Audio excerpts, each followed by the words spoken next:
बेटा अजित कितना खाया, सरदार 70,000 कोटी बहुत खाया, ये ले तिजोरी की चाबी अशी शोले स्टाईल डायलॉगबाजी करीत विधानसभेचे विरोधी पक्षनेते विजय वडेट्टीवार यांनी उपमुख्यमंत्री अजित पवार आणि पंतप्रधान नरेंद्र मोदी यांची जोरदार खिल्ली उडवली। सध्या राज्यामध्ये प्रत्येक गोष्टीत भ्रष्टाचार सुरू असल्याचा आरोप वडेट्टीवार यांनी केलाय।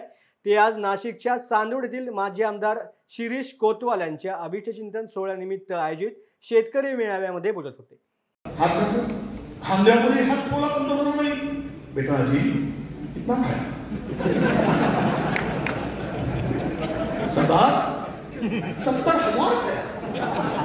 अरे किस बात की बात करता है, कुछ केवल 70,000 खाया और खा जा, ये तिजोरी की चाबी नहीं। जब नहीं चल भरपेट खा जा,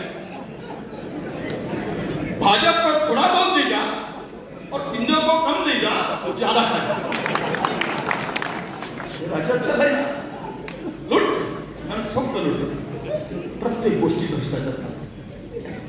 किती उदाहरण द्यायचे, 1,500 देता महागाई गगनाला नेऊन ठेवली।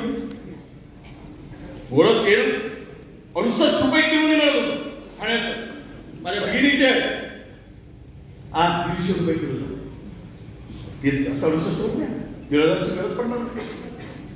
जीएसटी साडीवर लावली माझ्या बहिणीची, 18% साडीवर जीएसटी।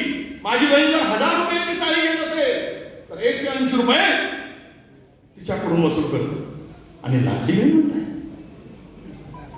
आज राज्यामध्ये सर्वाधिक महिलावरील अत्याचारांच्या घटना महाराष्ट्रात झाल्या।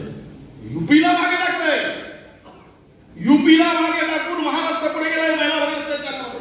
अरे पहिले माझ्या बहिणीचं संरक्षण कर, ती खरी लाडकी बहीण ठरेल।